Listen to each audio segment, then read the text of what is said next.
हाय दोस्तों। आज हम कौशल देश के बारे में पढ़ेंगे जो कि प्राचीन भारत के लिए बहुत इम्पोर्टेंट है। ये कह सकते मोस्ट इम्पोर्टेंट है क्योंकि यहाँ से सवाल हमेशा बनते हैं और कंसेप्ट की दृष्टि से भी बहुत ज़्यादा महत्वपूर्ण है।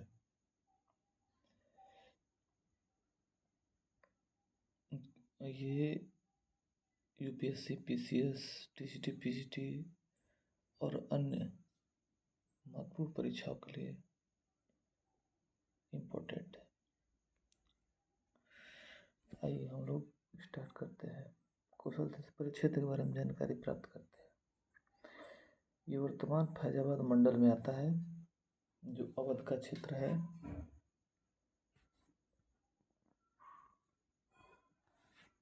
तो अयोध्या भी कहा जाता है। वर्तमान फैजाबाद मंडल। इसकी दोस्तों दो राजधानी थी, एक उत्तरी राजधानी, एक दक्षिणी राजधानी। उत्तरी राजधानी श्रावस्ती और दक्षिणी राजधानी साकेत कह सकते हैं। इसको कुशावती भी कहीं कहीं कहा गया है। अब दोस्तों कैसे याद करेंगे, ये ज़्यादा महत्वपूर्ण है क्योंकि किताब में तो सब लिखा है, लेकिन याद कैसे होगा ये ज़्यादा इम्पोर्टेंट है। तो दोस्तों श्रावस्ती मतलब सर ऊपर आता है, तो ऐसे श्रावस्ती याद हो जाएगा, और एक याद हो जाएगा, दूसरा याद हो जाएगा अपने आप। इसको दोस्तों बाद में देखते हैं, दूसरा कुछ है ये हम बाद में बताएंगे आप लोगों को। यहीं पे जान सकते हैं कि दो राजधानी वाले जनपद कौन कौन से थे। दोस्तों याद कर सकें दो राजधानी वाले जनपद कौन कौन से थे उस टाइम। तो दोस्तों पाक से हमेशा दो दो हाथ होता रहता है, तो पाक से मल होता रहता है दोस्तों। तो पाक मतलब पी से पंचाल हो जाएगा, ए से अवंती हो जाएगा, के से कौशल हो जाएगा, और मल तो मल है, मतलब चार महाजनपद है जिनकी दो राजधानियां थी।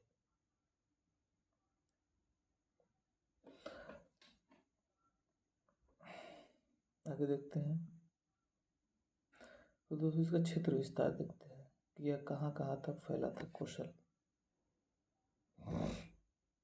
जैसे उत्तरी सीमा क्या थी, दक्षिणी सीमा क्या थी, पूर्वी सीमा क्या थी, पश्चिमी सीमा क्या थी।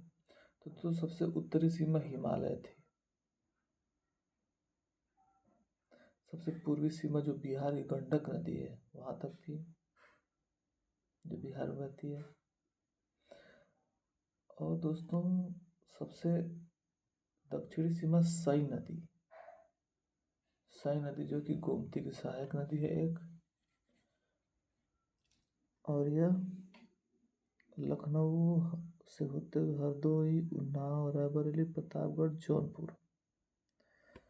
जौनपुर में आके यह सई नदी जो है जौनपुर में आके गोमती से मिलती है। गोमती नदी कौन है दोस्तों? गोमती नदी गंगा की सहायक नदी है जो गाजीपुर में आके गंगा से मिलती है। इसके बाद आगे देखते हैं दोस्तों, जो पश्चिमी सीमा है इसकी कौशल की, वो गोमती नदी थी। आगे देखते हैं दोस्तों, महत्वपूर्ण तथ्य देख लेते हैं श्रावस्ती के बारे में या कौशल के बारे में। जो कौशल है कि श्रावस्ती अचिरावती नदी, जिसको राप्ती नदी भी आजकल के ज़माने में बोलते हैं। अचिरावती नदी क्या है? एक अर्धचंद्राकार नगर। दोस्तों क्वेश्चन आया ये। इसकी पहचान महत से की जाती है। और दोस्तों महत क्या आप सुन रहे होंगे? सहेत महत। वो जो दोस्तों कन्फ्यूजन होता है इसमें, सहेत क्या था, महत क्या था। तो श्रावस्ती में स्थित जो जेतवन विहार था, इसकी पहचान सहेत से की जाती है। जेतवन विहार आप दोस्तों सुने होंगे, गौतम बुद्ध सबसे अधिक जो वर्षा काल है वो श्रावस्ती में बिताए थे और इसी बिहार में बिताए थे। और ये जो बिहार है, और दोस्तों ये जो बिहार है, ये एक व्यापारी जो जिसका नाम था अनाथ पिंडक, उसने गौतम बुद्ध को दोस्तों ये बिहार दान में दिया था।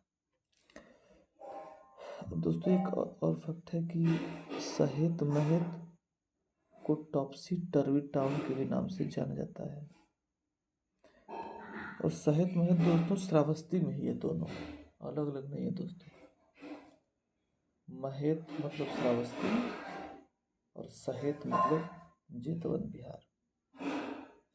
और जैसे बोलता है तो इसको ट्रिक याद कर लें कि जे वन में रहे, जे दोस्तों वन में रहे वही सफल होगा। मतलब जो जे वन में रहे, जो वनवासी का जीवन व्यतीत करे दोस्तों, वही सफल होता है। तो ऐसे आप याद रख सकते हैं, जे मतलब जेतवन, वन में, सहे मतलब श्रावस्ती, जे वन में सहे। नेक्स्ट दोस्तों की गौतम बुद्ध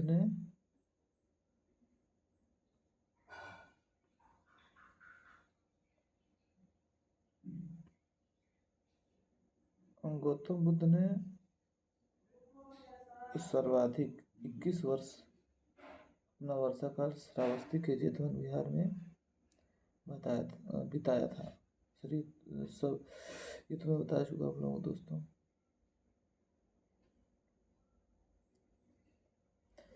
नेक्स्ट है कि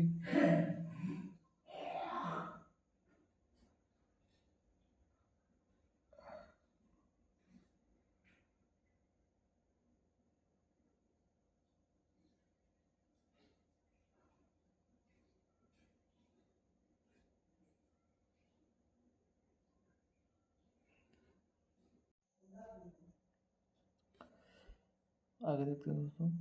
कोसा का सर्वाधिक महत्वपूर्ण शासक जो था प्रसेनजीत था,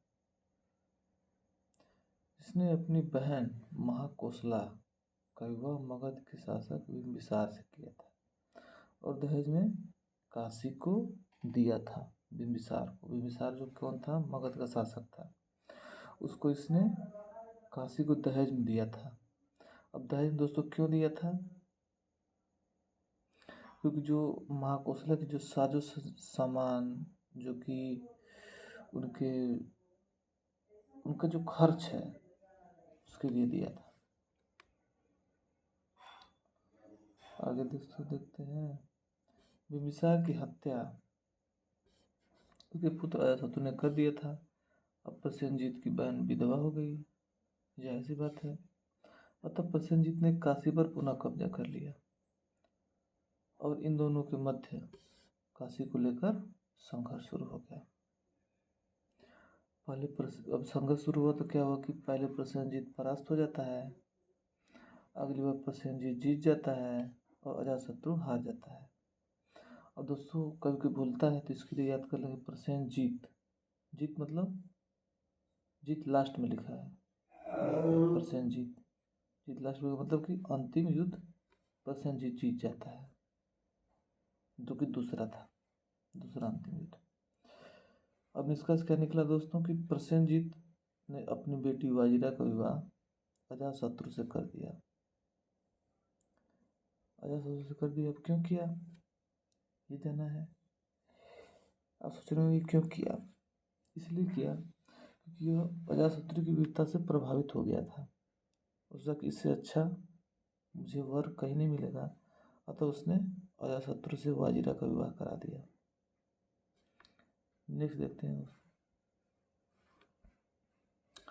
प्रसेनजीत दानशीलता के लिए प्रसिद्ध था और उसकी एक बहुत बड़ी मंत्री परिषद थी जिसमें लगभग 500 सदस्य थे दोस्तों, 500 सदस्य, जिसमें कुछ मंत्रियों के नाम जो महत्वपूर्ण है उसको जानते हैं। दीर्घचारण, मृगधर, श्रीवृद्ध।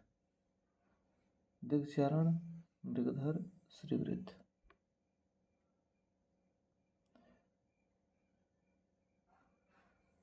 इतना हो गया दोस्तों। आगे देखते हैं। प्रसेनजीत अपना विवाह करना चाहता था शाक्यों के यहाँ। शाक्यों क्योंकि बुद्ध की वजह से। अब बुद्ध की वजह से क्यों कर रहा है कि बुद्ध का जन्म हुआ था। बुद्ध बहुत ही महत्वपूर्ण व्यक्ति थे उस टाइम, बहुत ज्ञानी व्यक्ति थे, इसलिए वहाँ पे विवाह करके अपनी अपनी शाख अपनी इज्जत को बढ़ाना चाहता था। लेकिन शाक्यों की बात पता चल गया कि प्रसेनजीत यहाँ विवाह क्यों करना चाहता है, अतः उसने धोखे से दासी पुत्र वासव खतिया से प्रसेनजीत का विवाह करा दिया और इससे उनका पुत्र उत्पन्न हुआ एक, जिसका नाम था विडडूब। और इसके बाद विडडू को बाद में पता चलता है कि शाक्यों ने धोखे से उसके पिता की दासी पुत्र से विवाह करा दिया, जिसका वो पुत्र है। अतः विडडू क्रोधित हो जाता है शाक्यों पर और आक्रमण कर देता है, इसलिए कि उसको सब दासी पुत्र कहकर वो संबोधित करते, जो उसे अच्छा नहीं लगता था, क्योंकि वो राजा था, वो राजकुमार था। लेकिन सबसे पहले उसने अपने पिता के खिलाफ ही विद्रोह किया था दोस्तों। पिता के खिलाफ विद्रोह किया और उसके जो मंत्री दोस्तों जो ऊपर बताया था दीर्घचारण, उसके साथ मिलकर पिता से विद्रोह कर दिया। पहले विद्रोह इसलिए दोस्तों किया था कि बोलता था अपने पिता से कि आपको पता नहीं था, आप इतने बड़े राजा थे, दासी पुत्र को शादी करके यहाँ पे ला दिए। मुझे हर जगह ऐसे ऐसे सब जनता मेरे बारे में ऐसी ऐसी बातें करती है। अतः प्रसेनजीत मतलब क्या नहीं करता, वो अपने दामाद अजातशत्रु के यहाँ भागा। जो अपने दामाद अजातशत्रु के यहाँ भागा, वाजिरा के यहाँ भी। वाजिरा के पति थे ये, इनकी बेटी थी वाजिरा। लेकिन मगध पहुंचने से पहले राजगीर में प्रसेनजीत की मृत्यु हो गई, नेचुरल तरीके से दोस्तों, मतलब मगध पहुंचने से पहले मृत्यु हो गई। इसके बाद क्या होता है दोस्तों, विडडू शाक्यों पर आक्रमण करने की योजना बनाता है और शाक्यों को विनष्ट भी करता है। जो विनष्ट करता है, शाक्यों को छिन्न भिन्न करता है। फिर वहाँ से जब आता है तो इसकी सेना और वो जो अचिरावती नदी ऊपर पड़े दोस्तों, उसी में अब किसी तरीके से शायद तूफान आ गया, बाढ़ आ गया, इसमें उसकी मृत्यु हो जाती है। अतः कौशल की कहानी समाप्त हो जाती है और बाद में कौशल को मगध ने अपने राज्य में मिला लिया विडडू की मृत्यु के बाद। फिर उसके बाद देखते हैं दोस्तों कि रामायण काल में कौशल की राजधानी साकेत भी बताई गई है। ये तो दोस्तों बताई, ये भी एक महत्वपूर्ण फैक्ट है दोस्तों। प्रसेनजीत अपने आप को इक्ष्वाकु वंश का बताता था, ये भी एक तो फैक्ट है दोस्तों। तो दोस्तों मिलते हैं नेक्स्ट वीडियो में। बहुत बहुत धन्यवाद।